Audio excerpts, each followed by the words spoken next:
Hey everybody, it's Miss A, and I'm here with a test review video, real quick, basically like a breakdown of what all is going to be on the test, just to make sure that you are aware. So one of the things that is on your test are being able to create equivalent fractions with tenths and hundredths. So equivalent fractions, tenths and hundredths.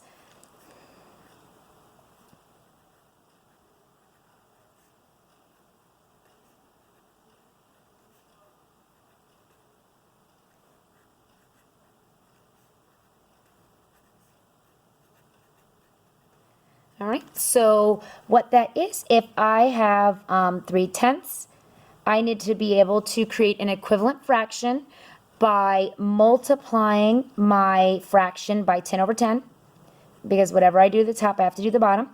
And then I have 3 times 10, which is 30, and 10 times 10, which is 100. So I've now created an equivalent fraction. The same can be done with just adding a place value 0 to the top and the bottom of your fraction. So if I have 4/10, I can do the same thing. This is the mathematical way as doing this. Adding a place value 0 to the top, place value 0 to the bottom. Same thing. And I can go back from a hundredth to, so this is going from a tenth to a hundredth. I can also go back from a hundredth to a tenth by dividing the top and bottom by 10 over 10. So 50 divided by 10 is 5, and 100 divided by 10 is 10. The same can be said for removing a place value 0 from the top and the bottom, here and here. Now, this can be done to any fraction of a tenth to make an equivalent fraction of a hundredth. This can only be done if there is a 0 in the top and the bottom. So if I have this particular problem, 21 hundredths, that's like my favorite non-tenth fraction, I cannot take a 0 from the top and 1 from the bottom here. So there is no equivalent tenth to this fraction. Okay, that's one of the things that they have to do. They have to be able to look at a grid, so read a model. There we go, read a model to determine, read a model. They have to be able to read a model to determine what the value of the fraction is and find an equivalent fraction. So here I have a model grid. So this is a 100 model grid. So I know that if I had, let's say I had 2 full rows colored in, so let me do this. If I had this colored in for all of these, they were all colored in, this would represent 21 hundredths. I have to be able to understand that if I'm taking this test. Now this, let's say these are, let me turn these over. This is my 10th grid. 4, 5, 6, oopsie, 7, 8, perfect, 9, 10. So I have this, and let's say these two are colored. I have to be able to recognize that this equals 2/10. All right? And I have to be able to compare models. I'm not manipulating anything. I just brought the manipulators out to help. But they have to be able to compare models to figure out equivalent fractions.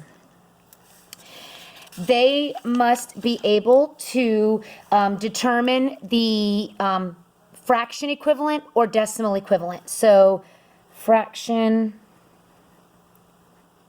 or decimal equivalent.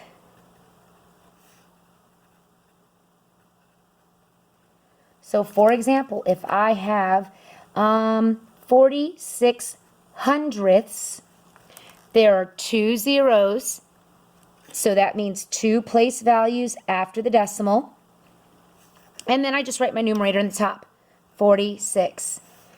Here I have 5/10, 1 0, 1 place value after the decimal, put my numerator in, 0.5. Here I have 6/100ths. Here I have 2 zeros, So 2 decimal places after the decimal. And then this is in the hundredths place. This is my tenths. This is my hundredths. The 6 has to go in the hundredths place, and then I have to fill this in with a 0 because I can't have an empty place value before a digit. So this is a way to rename fractions into decimals, and you also have to be able to go from decimals to fractions.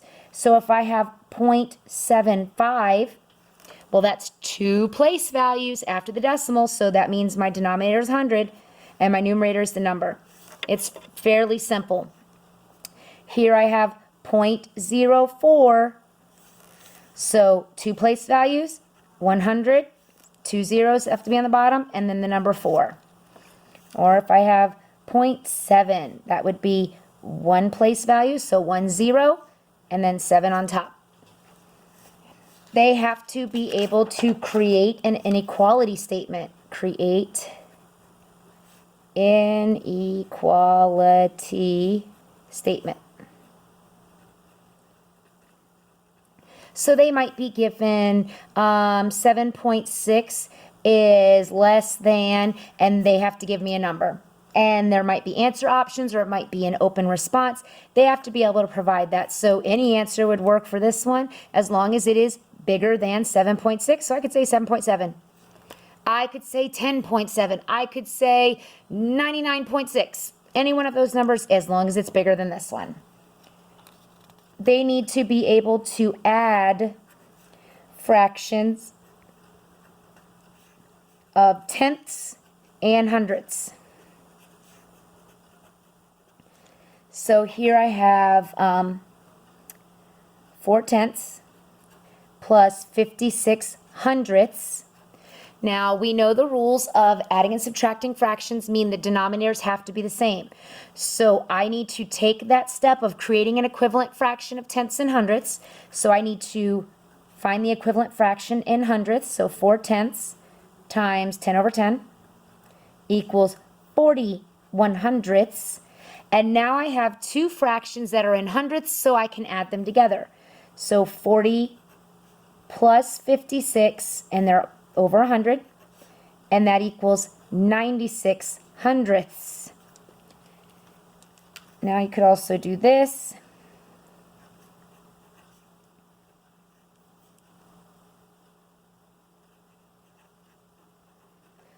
I still need to create fractions that are equivalent denominators. Right now they're not equivalent.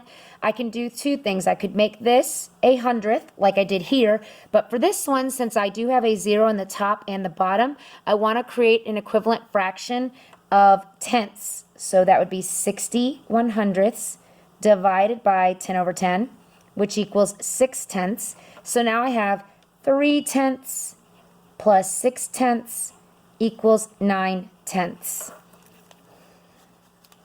Let me see what else they have to do.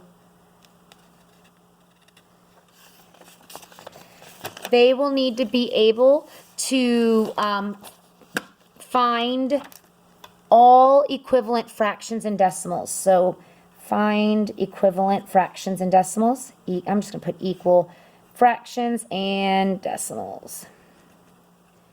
For example, if I have 3 tenths, I know that 3 tenths in a decimal is 0.3.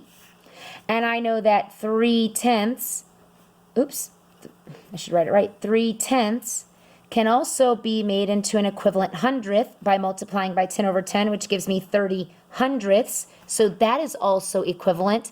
And then 30 hundredths in a decimal is 2 zeros, 2 place values, 0.30.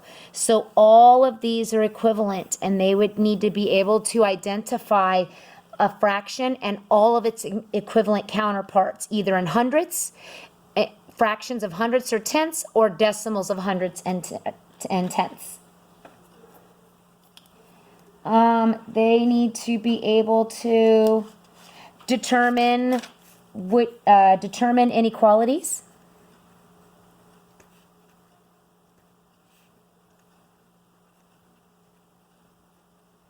For example, if I have 0.76 blank 0.76 7.0.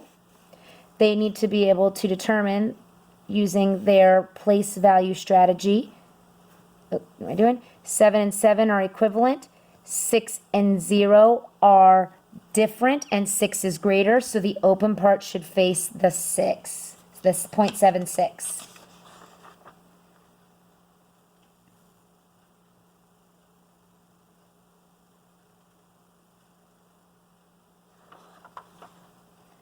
All right, let me see here.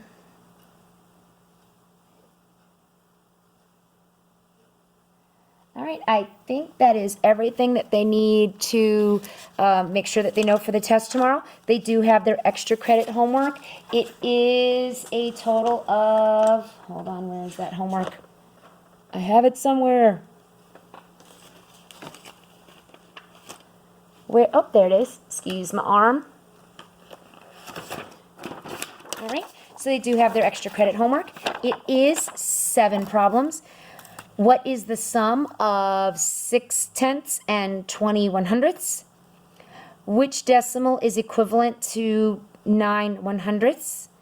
Give a decimal that will make the inequality true. Model 3/10.